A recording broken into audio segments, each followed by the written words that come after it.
Bismillahirrahmanirrahim. Assalamualaikum warahmatullahi wabarakatuh. Hari ini kita akan membahas materi pertemuan keempat. Setelah kita membahas materi sebelumnya, dari mulai ruang lingkup manajemen sumber daya manusia, kita juga sudah membahas tentang perencanaan SDM.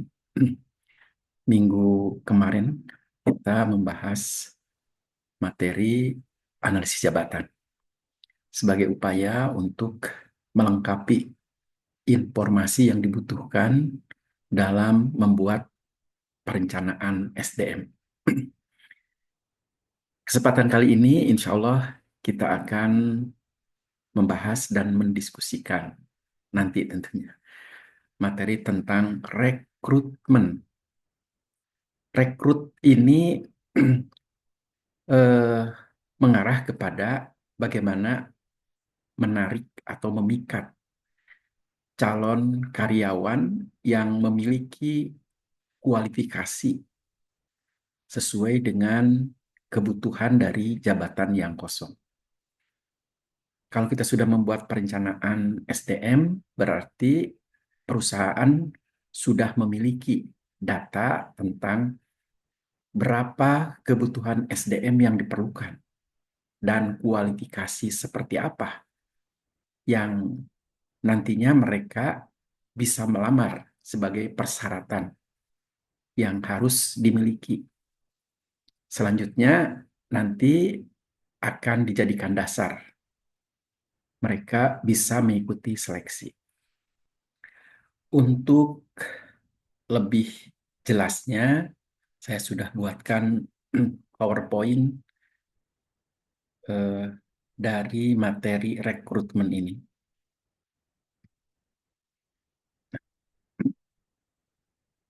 Ini sub pokok bahasan yang akan dibahas pada kesempatan hari ini. Ada introduction, kemudian kita bahas dulu apa itu rekrutmen, tentunya tujuan sumber rekrutmen yang dapat dimanfaatkan, kemudian tahapan, tantangan, sampai pada studi kasus ya. Tapi studi kasusnya nanti aja pertemuan berikutnya, karena dalam video ini saya akan buat sesimpel mungkin. Baik, saya kaitkan dengan eh, hadis dari Abu Hurairah merujuk kepada Imam Bukhari Muslim. Rasulullah bersabda, ketika menyia-nyiakan amanah, maka tunggulah kehancurannya. Artinya, rekrutmen ini tugas manajer SDM. Nah, bagian SDM tidak boleh gegabah di dalam mencari untuk mendapatkan orang-orang yang nanti bisa bekerja, diprediksikan.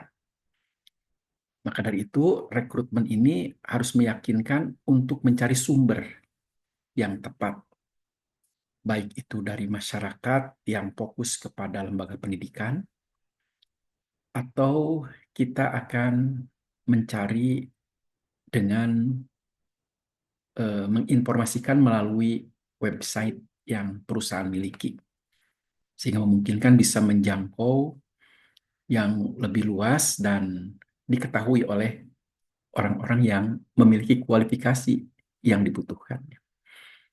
Jadi jangan mencari asal-asalan.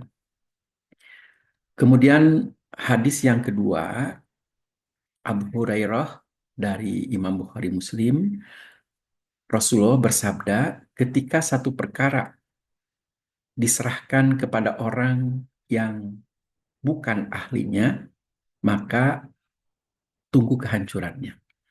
Jadi memang the right man on the right place ini harus terefleksi pada suatu jabatan yang harus diduduki oleh mereka yang paham yang diprediksikan mampu menjalankan serta dapat menghasilkan pekerjaan sesuai dengan standar yang ditentukan. Baik, ini Quran surat Al-Qasas yang mengilustrasikan kisah Nabi Musa, di mana setelah rentetan kejadian bahwa Musa menolong anaknya Nabi Su'aib yang pada saat itu akan memberikan minum kambing-kambing gembalaannya, tetapi terkendala oleh banyak penggembala lain dari jenis kelamin laki-laki, karena putra Nabi Su'aib ini eh, perempuan, 2 orang. Dia tidak berani mendekat ke sumber air tadi, sehubungan dengan masih banyak kaum laki-laki, dalam hal ini penggembala, memberikan minum kepada kambing-kambing gembalaannya. Nah, tidak jauh dari situ, Musa sedang berteduh untuk menghilangkan kelelahan setelah berjalan selama 8 hari, 8 malam untuk menghindari kejaran pasukan dari Fir'aun. Dia sedang berdoa, "Ya Allah, saya sangat lelah sekali. Saya sangat lapar dan membutuhkan makanan." Tapi tidak jauh dari situ dia melihat 2 orang wanita dengan segerombolan kambing gembalaannya memperhatikan eh, para penggembala lain yang sedang sibuk memberikan air minum. Padahal hari sudah hampir senja.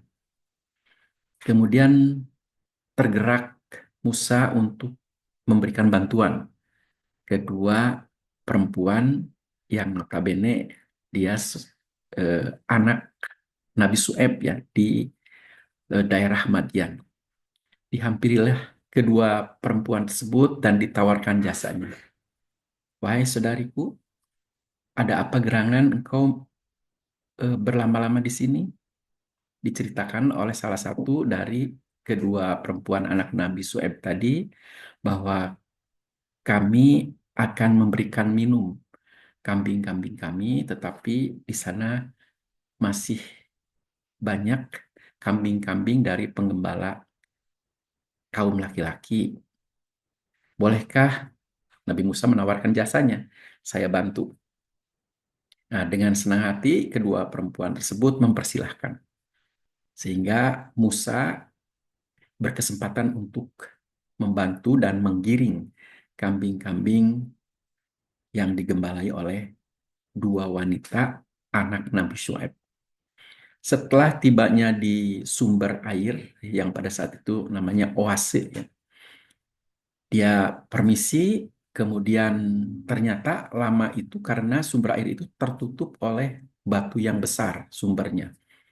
Kemudian Musa menawarkan bahwa dia sanggup untuk mengalihkan dengan menggeser batu yang besar yang menutup sumber air tadi. Kemudian dengan perawakannya yang kuat, Musa sangat mudah mengangkat batu yang kalau diukur dari besarnya, batu ini tidak akan bisa dipindahkan oleh 2 orang, bahkan 3 orang laki-laki sekalipun. Nah, karena Musa memiliki perawakan yang kekar dan tampak kuat, kan begitu. Dia hanya sekali angkat, batu itu sudah bisa terangkat dan digeser, dan airnya mulai berlimpah. Kemudian bergembiralah para penggembala tadi, dan mereka bersama-sama untuk memberikan minum dari kambing-kambing gembalaannya. Dalam kurun waktu yang singkat, kambing-kambing tadi sudah digiring kembali untuk diberikan kepada 2 perempuan.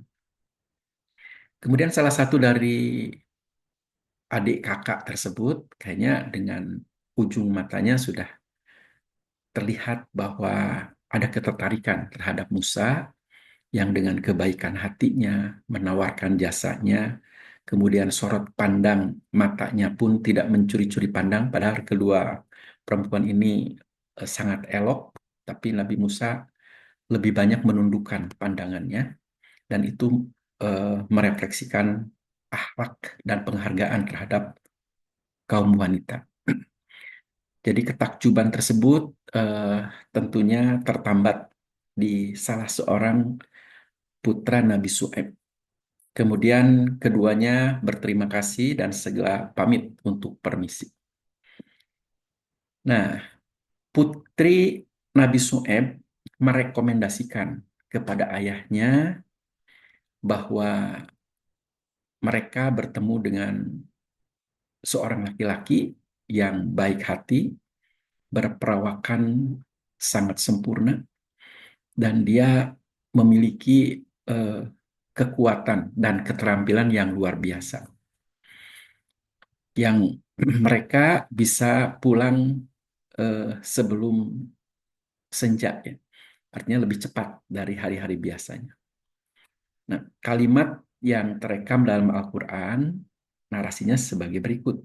Ya Bapakku, ambillah ia sebagai orang yang bekerja pada kita. Karena sesungguhnya orang yang kita cari adalah orang yang baik, yang nanti bisa bekerja pada kita. Dia merupakan sosok orang yang kuat, lagi dapat dipercaya. Nabi Su'aib sudah menangkap dari kandungan narasi perkataan anak yang besarnya itu. Dia menangkap ada ketertarikan. Kalau begitu, ayah ingin bertemu dengan dia. Undanglah dia untuk bersama kita makan malam. Nah, anak perempuan yang paling besar itu hatinya berbinar-binar, dan dia segera pamit kepada ayahnya untuk mengundang Musa kembali ke tempat yang di mana tadi dia bertemu untuk memberikan minuman terhadap kambing-kambingnya. Tidak lama kemudian, anak Nabi Su'aib yang terbesar sudah tiba di tempat Nabi Musa di bawah pohon, dan dia tersipu-sipu malu, kemudian mengatakan, "Wahai Tuan, dari apa yang Tuan lakukan menolong kami, Ayahanda berkenan mengundang Tuan untuk makan malam bersama di rumah kami." Doa Nabi Musa terjawab. Dia merasa lelah, dia membutuhkan tempat istirahat, dan dia juga memerlukan makanan. Musa menganggukkan kepalanya, "Kalau begitu saya ikut dengan Anda." Kemudian wanita itu mempersilahkan eh, dengan eh, mempersilahkan untuk mengikuti dirinya. Tapi akhlak Musa itu rupanya bisa dirasakan bahwa Musa merasa tidak enak kalau mengikuti di belakang perempuan, kan. Tubuh perempuan itu aurat.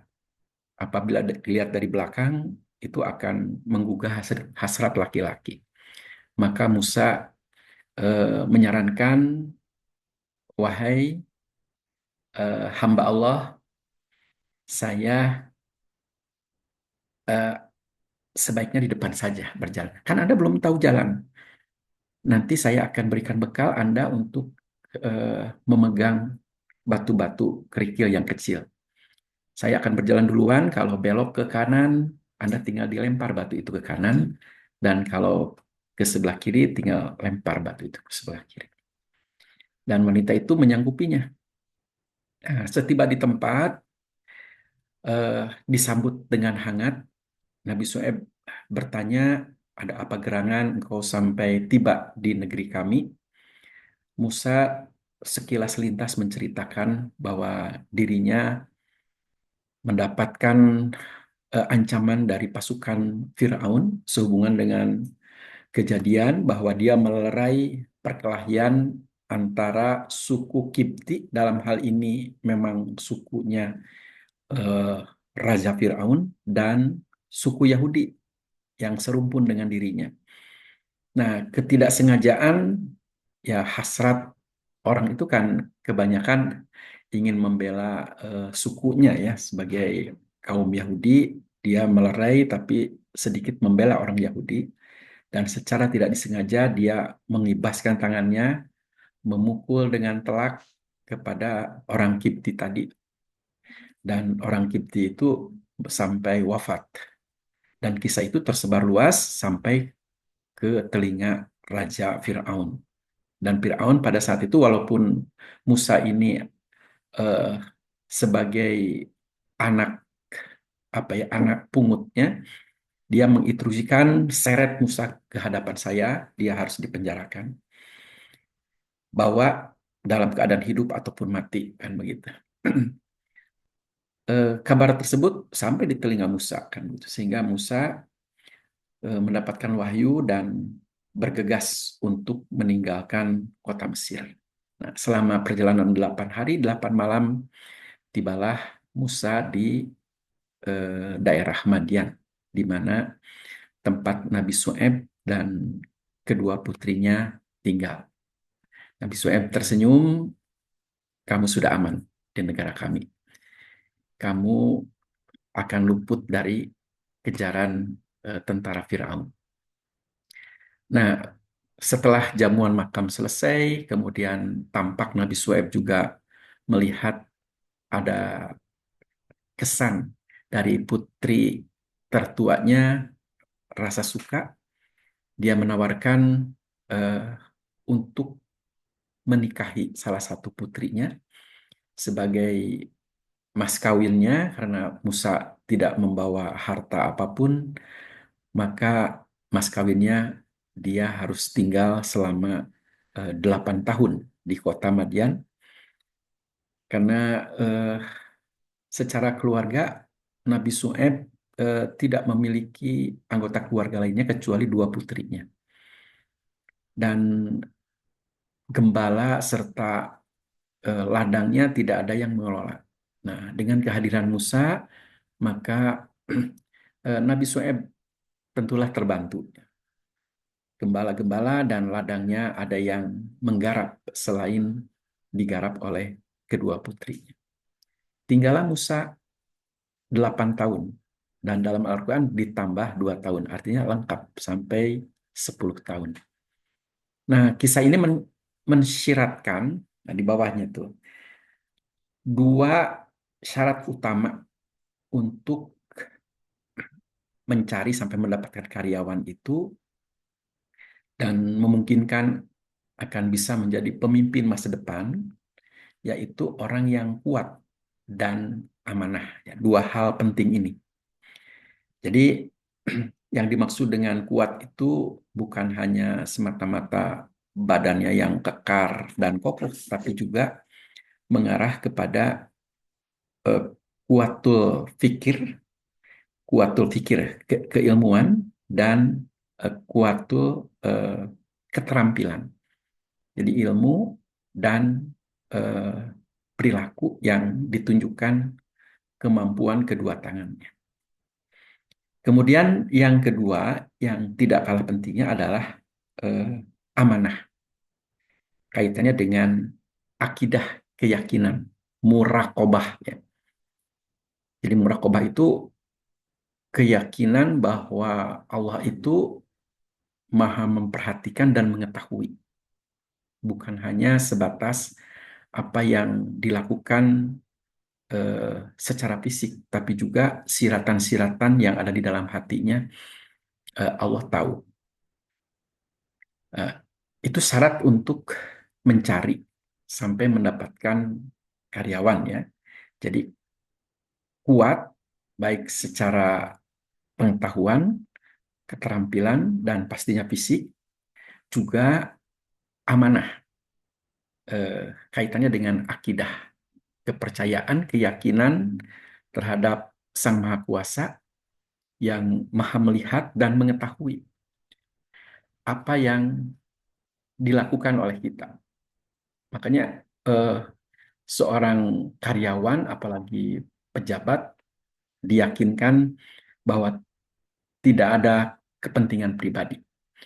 Jadi seorang pemimpin yang baik adalah sosok yang mendarma baktikan dirinya, baik itu secara knowledge, pikiran, pengetahuan, dan keterampilan untuk kemaslahatan orang banyak dan niatnya memajukan organisasi karena Allah. Ini kisah dari Musa alaihi salam ya, yang tergambar dalam Al-Quran surat Al-Qasas. Baik, kita akan saya alihkan dulu. Masuk ke pengantar ya. Jadi rekrutmen ini merupakan hal yang penting dalam mengelola SDM. Jadi tujuannya selain untuk bisa memilih individu yang memiliki keterampilan, pengetahuan, dan sikap yang dibutuhkan oleh organisasi, tapi juga nanti individu ini diharapkan mampu berkolaborasi dengan orang-orang yang ada di dalam organisasi, membangun tim yang kuat guna mendukung tujuan jangka panjang. Di sini digambarkan rekrutmen yang efektif, organisasi dapat memastikan eh, ketersediaan bakat-bakat terbaik yang siap berkontribusi untuk kesuksesan dan sustainable, keberlanjutan bisnis organisasi.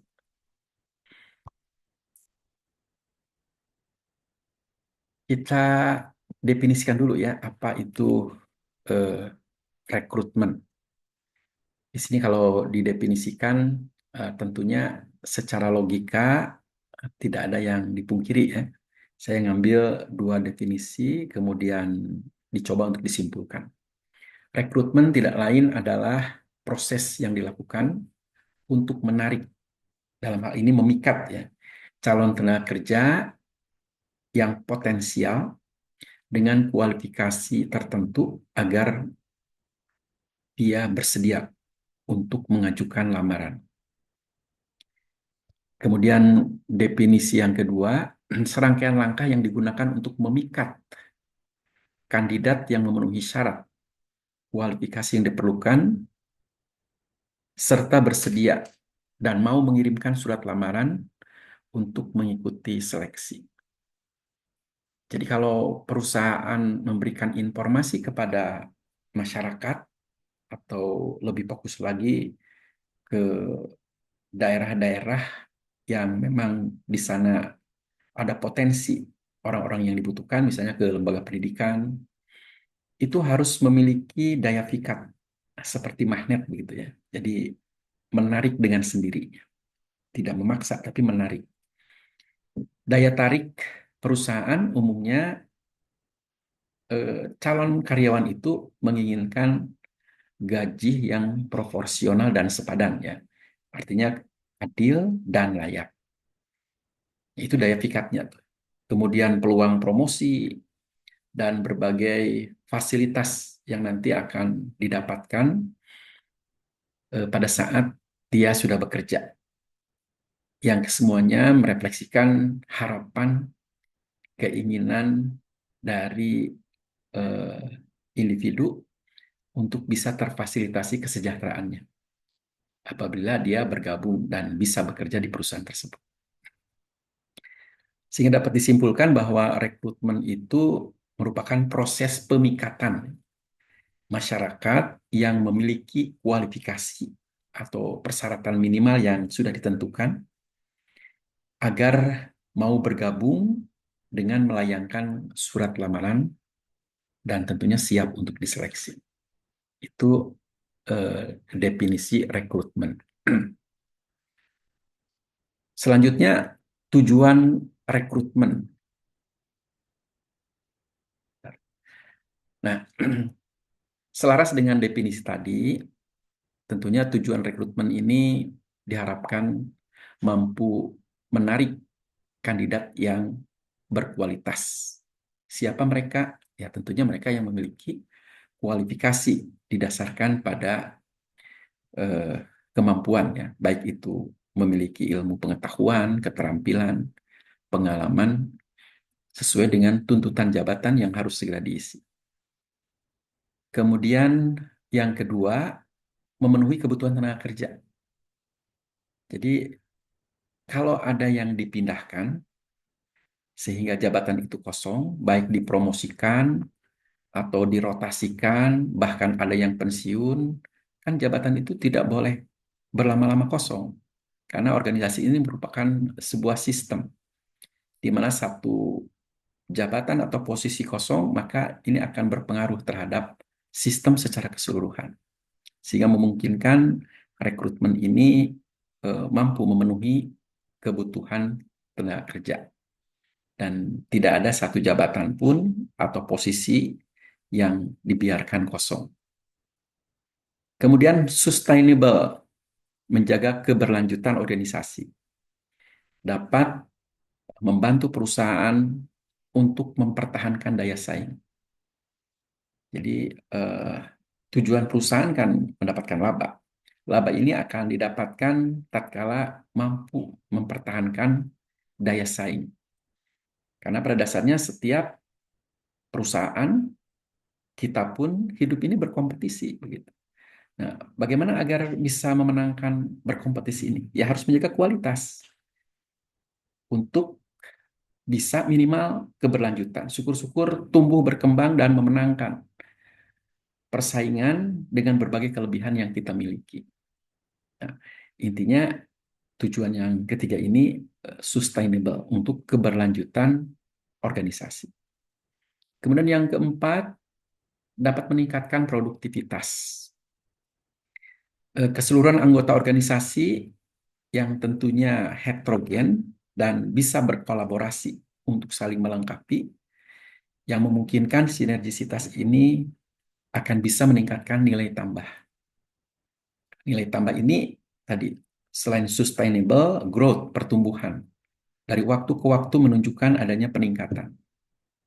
Jadi kolaborasi, sinergisitas yang di dalamnya terdiri dari berbagai talenta yang memungkinkan organisasi ini menjadi organisasi yang kuat dan mampu memenangkan persaingan sehingga eh, sustainable dan pertumbuhannya bisa terjaga. Dan yang kelima, mendukung diversitas dan inovasi. Jadi organisasi yang tangguh adalah organisasi yang inovatif ya, yang terus bergerak ke arah yang memungkinkan bisa mengimbangi berbagai perubahan kondisi eksternal. Jadi diversitas itu tidak lain adalah menciptakan tim kerja yang dinamis, beragam, yang memungkinkan dapat melakukan berbagai perubahan ke arah yang lebih baik sebagai solusi yang kreatif untuk tadi bisa menjadi unggul dibandingkan dengan para kompetitifnya. Itu 5 tujuan dari rekrutmen ya secara umum. Selanjutnya sumber rekrutmen itu dapat dikelompokkan ke dalam 2 ya. Yang pertama tentunya sumber internal dan yang kedua sumber eksternal. Sumber internal tidak lain adalah eh, sumber yang didapatkan dari dalam. Artinya orang-orang yang sudah lama mengabdi, kalau ada posisi-posisi yang lebih menantang dan menunjukkan eh, apa hierarki yang lebih tinggi, maka akan ditawarkan dulu kepada orang-orang yang sudah bekerja sekian lama ya. Artinya melalui tadi program mutasi dan promosi ya.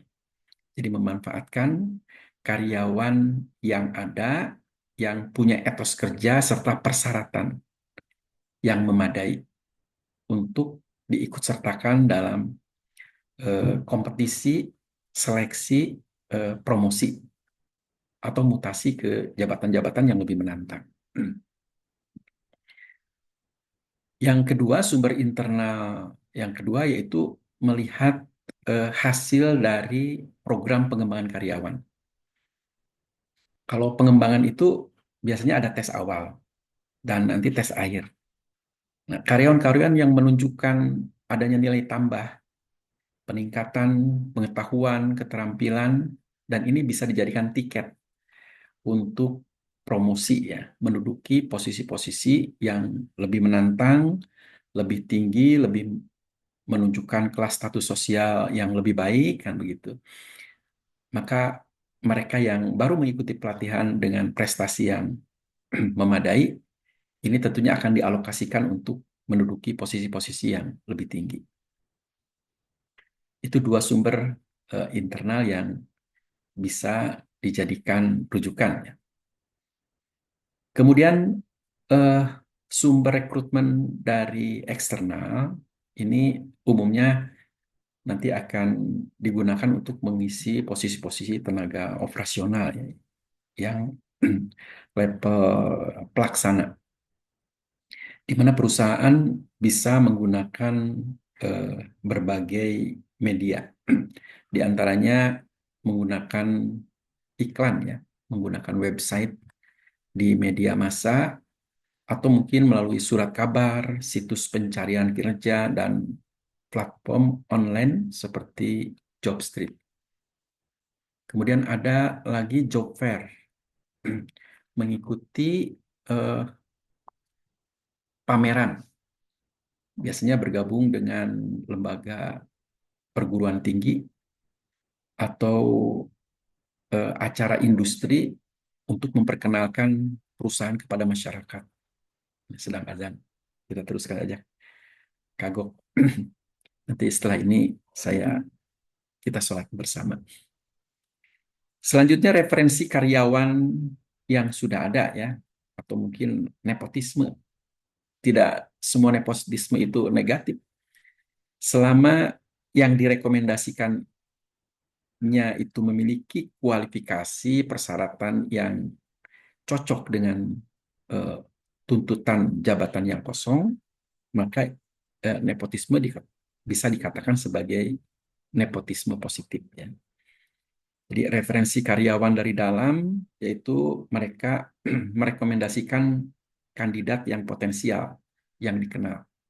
Apakah misalnya anaknya, kerabatnya, saudaranya, ya dipersilahkan selama kualifikasi atau persyaratan yang dimilikinya sesuai dengan tuntutan jabatan yang harus segera diisi. Kemudian lembaga pendidikan eh, nanti bisa bekerja sama, berkolaborasi dengan universitas atau perguruan tinggi atau sekolah kejuruan untuk menarik para lulusan yang siap bekerja. Jadi banyak dari perusahaan yang langsung mendatangi lembaga-lembaga pendidikan, baik itu ke perguruan tinggi atau sekolah kekhususan, kejuruan, eh, dan mereka mendatangi eh, para pejabat terkait dan meminta rekomendasi untuk mendapatkan orang-orang yang dibutuhkan. Itu bekerjasama dengan lembaga pendidikan. Atau juga perusahaan bisa menghubungi agensi rekrutmen dengan menggunakan agen ini, agen yang sudah profesional dalam bidang rekrutmen, maka kandidat yang sesuai dengan kualifikasi yang dibutuhkan biasanya akan mudah untuk didapatkan. Nah, itu sumber-sumber rekrutmen. Selanjutnya, tahapan, tahapan rekrutmen di sini digambarkan meliputi tiga tahapan, yang masing-masing tahapan agak terhalang.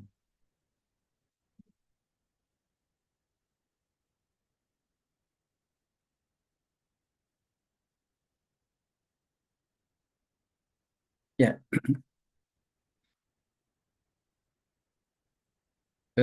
tentunya yang pertama mencari sampai menemukan kandidat ya. terdiri dari tiga cara, itu mengidentifikasi posisi yang kosong, baru ditinggalkan oleh yang mendudukinya, apakah dipromosikan, apakah sudah pensiun atau dirotasi, atau sakit yang tidak bisa melanjutkan pekerjaannya. Nah, ini harus teridentifikasi, ya. Demikian juga kalau sudah teridentifikasi, nanti harus ditelusuri nanti orang yang seperti apa yang akan menduduki jabatan yang kosong itu. Dilihat dari keterampilan serta pengetahuan yang dibutuhkan untuk menduduki posisi itu. Itu langkah pertama ya, dari sub langkah pertama. Yang berikutnya kemudian menentukan cara yang akan dilakukan. Apakah akan bisa diisi melalui sumber internal atau karyawan yang sudah ada, atau harus menggunakan sumber eksternal dari luar. Nah, tentunya ini ada positif negatifnya ya. Maksudnya ada kelebihan dan kekurangan. Dan nanti itu dibahasnya di materi lain lah. Jadi sumber internal kan tinggal melihat kualifikasi, berbagai perubahan strata pendidikan maupun keahliannya. Tetap seleksi harus ada walaupun sumber internal. Dan tentunya mereka tidak usah harus ada lagi orientasi ya, orientasi lingkungan karena orang dalam. Kalau sumber eksternal biasanya akan lebih mahal biayanya. Karena dari mulai mengumumkan, nanti selanjutnya menyortir dari sekian banyak menjadi beberapa yang kita butuhkan. Selanjutnya menetapkan sumber rekrutmen. Ini kalau misalnya mencari dari luar, nah ditetapkan nanti metode atau medianya menggunakan apa? Apakah tadi melalui agen rekrutmen atau kita membuat situs website yang memungkinkan untuk bisa menyebarluaskan informasi melalui internet, atau menggunakan referensi orang dalam saja yang punya saudara, yang penting kualifikasinya eh, mutlak harus dipenuhi ya, tidak ada pengecualian untuk menjaga kualitas tadi, bahwa mereka betul-betul diprediksikan sanggup melakukan pekerjaan dan dapat menghasilkan dengan standar-standar yang telah ditentukan. Ini kaitannya dengan mencari sampai menemukan kandidat. Kemudian tahap kedua, memikat kandidat ya melalui, nah, tiga cara juga ini. Yang pertama tentunya perusahaan melalui situs web yang dimilikinya harus menunjukkan untuk membangun citra positif dari perusahaan. Jadi eh, caranya bisa mencari karyawan terbaik untuk mengekspos dan membuat testimoni eh, berbagai harapan, keinginan, ekspektasi bekerja di perusahaan ini bisa terpenuhi. Nanti dikemas sedemikian rupa sehingga ini menjadi informasi yang menarik dan menjadi daya pikat untuk orang-orang yang punya kualifikasi unggul dan dibutuhkan oleh perusahaan. Yang kedua, menyusun deskripsi pekerjaan eh, yang menarik ya, menyoroti manfaat bekerja di perusahaan tersebut, kemudian gaji yang kompetitif, dan merefleksikan keadilan dan kelayakan, serta peluang karir yang terbuka lebar. Nah, ini juga ekspos yang memungkinkan akan memberikan daya pikat ya, bagi kandidat-kandidat yang memiliki ekspektasi gaji yang besar misalnya, peluang karir dan seterusnya. Kemudian sub ketiga, program referensi kandidat yang berhasil, yang bisa menghasilkan eh, pekerjaan di atas standar, maka mereka akan diberikan bonus dan insentif yang menarik. Misalnya pergi ke luar negeri dengan berbagai fasilitas yang memadai ya, atau insentif yang menggiurkan. Nah, ini berbagai metode daya pikat diharapkan bisa menarik orang-orang yang memiliki kualifikasi unggul ya yang dibutuhkan. Kemudian tahap ketiga, setelah mengidentifikasi, menyortir, mendapatkan berbagai informasi dari kurikulum PITE, orang-orang yang punya potensi unggul, maka akan segera dihubungi eh, yang memungkinkan mereka kalau misalnya belum lengkap berbagai persyaratannya disuruh melengkapi dan dijanjikan bahwa mereka akan segera untuk ditindaklanjuti untuk ke tahap berikutnya agar keputusan diterima atau tidaknya eh, bisa segera didapatkan ya informasinya.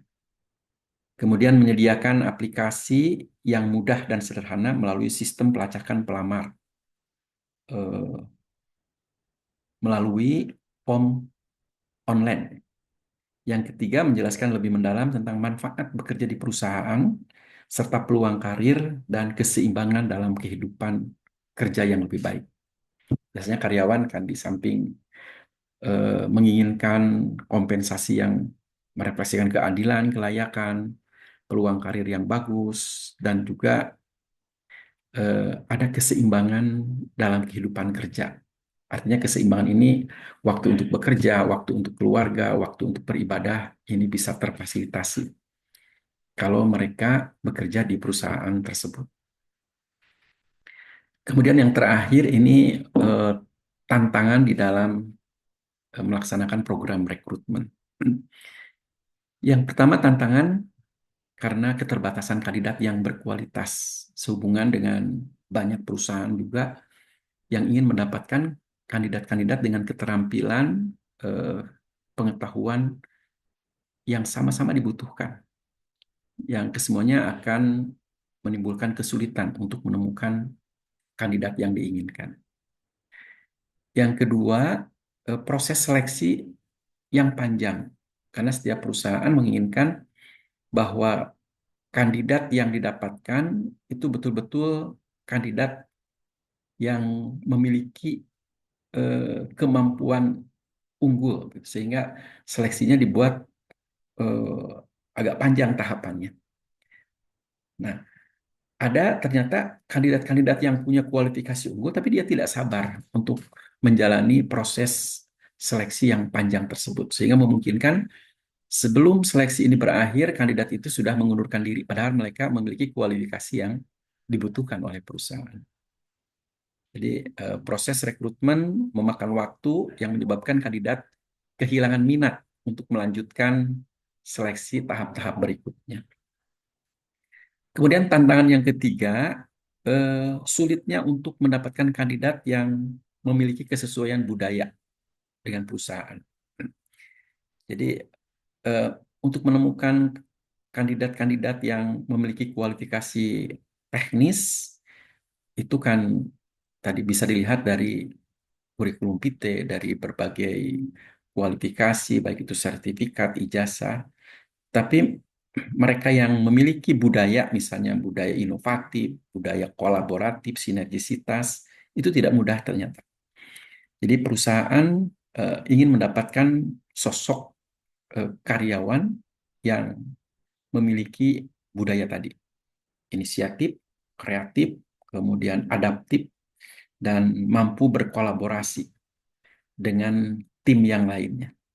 Nah, itu tantangan kesulitan yang ketiga ya. Kemudian yang keempat, perubahan kebutuhan organisasi. Jadi kita tahu bahwa perubahan itu pasti terjadi dan yang abadi itu ya perubahan tadi. Maka di sini eh, perusahaan membuat deskripsi pekerjaan hari ini belum tentu yang dianggap update, belum tentu bulan depan itu masih update gitu. Yang menjadi kesulitan dalam mencari kandidat-kandidat yang memang tadi adaptif dan sanggup untuk berubah selaras dengan tuntutan perubahan. Dan yang terakhir, ketidakpastian lingkungan kerja. Kondisi pasar yang tidak stabil, seperti dampak ekonomi, kemudian seperti yang sudah terjadi di masa lalu, adanya pandemi COVID-19, kemudian perubahan dalam industri, ini bisa mempengaruhi keputusan kandidat untuk melamar. Baik, 5 tantangan dalam rekrutmen sudah terbahas. Eh, Pertemuan kali ini dicukupkan sekian dan mudah-mudahan sudah tergambar ya. Nanti materinya akan saya upload dan ibu bapak sekalian bisa membaca setelah mendownload tentunya. Terima kasih atas perhatiannya. Eh, Mohon maaf karena kali ini bersamaan dengan ada rapat kerja, jadi saya harus menghadiri rapat kerja. Tidak enak kalau tidak hadir. Kalau ngajar kan minggu depan masih ketemu, minggu depannya lagi masih ketemu, masih ada waktu. Baik, terima kasih atas perhatiannya. Saya mohon pamit, maka perkuliahan ini dicukupkan sekian. Billahi taufik wal hidayah. Wassalamualaikum warahmatullahi wabarakatuh.